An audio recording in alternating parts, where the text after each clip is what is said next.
Lakukan pengetesan pilot dan uji kinerja, tak sembarang orang bisa terbangkan KF-21 Boramai. Perkembangan jet tempur KF-21 Boramai garapan Indonesia dan Korea Selatan terus melaju cepat. Setelah sebelumnya pada April 2021 silam, prototip jet tempur KF-21 Boramai diluncurkan. Kini jet tempur KF-21 Boramai telah memasuki berbagai tes sebelum jalani uji coba terbang perdananya. Jet tempur KF-21 Boramai dikabarkan telah sampai pada tahap pengetesan pilot dan uji kinerja. Oleh sebab itu, saat ini Indonesia dan Korea Selatan dikabarkan tengah mengebut pengembangan dari jet tempur KF-21 Boramai. Korea Aerospace Industry sedang mempercepat pengembangan prototip KF-21 Boramai. Pesawat tempur Korea yang dipromosikan KAI sebagai bisnis inti masa depan.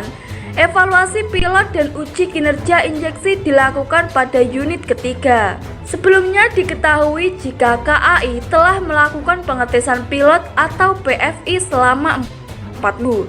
Tak hanya itu, KAI juga melakukan ground test penerangan interior dan eksterior untuk prototip KF-21 unit 3.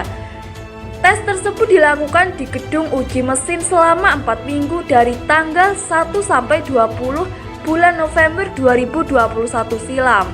Dalam uji PFI juga melibatkan uji kokpit, antarmuka antara pilot dan komponen, prosedur ground escape dan injection clearance de-evaluation. Kemudian juga melalui uji pencahayaan.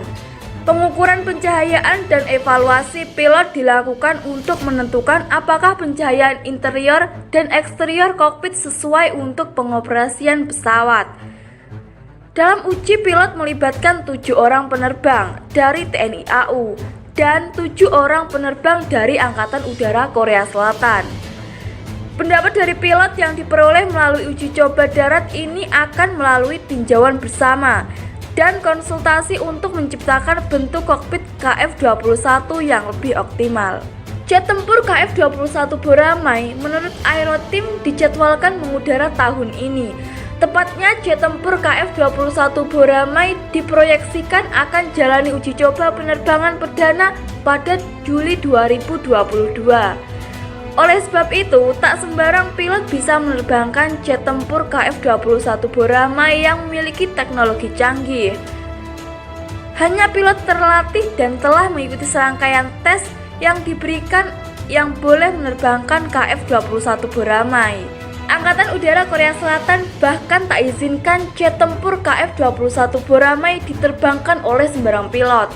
Sebagaimana dilansir dari Kokbang Dema, dikatakan jika Skuadron Uji dan Evaluasi 52 Angkatan Udara Korea Selatan baru saja mengadakan upacara penyelesaian kursus pelatihan uji pengembangan 2021 pada tanggal 14 Desember 2021 dan menghasilkan uji terbang pengembangan. Keenam personil ini nantinya melakukan tugas seperti uji terbang pesawat atau sistem senjata udara, evaluasi kinerja dan verifikasi operabilitas. Tim ini dibagi menjadi pilot uji dan insinyur uji terbang yang melakukan perencanaan penerbangan uji, akuisisi data, analisis, dan tugas kontrol. Keenam pilot uji terbang dan teknisi yang menyelesaikan kali ini menyelesaikan 400 jam pendidikan teori dan rata-rata 230 pelatihan penerbangan sejak Januari 2021. Dengan ini bisa dipastikan hanya pilot andal saja yang bisa menggunakan jet tempur KF-21 Boramai. Terlebih jet tempur KF-21 Boramai diproyeksikan hendak sematkan kemampuan layaknya siluman di Blok 3. Jika ini benar terwujud, maka tak heran jika jet tempur KF-21 Boramae disebut kembaran dari F-35.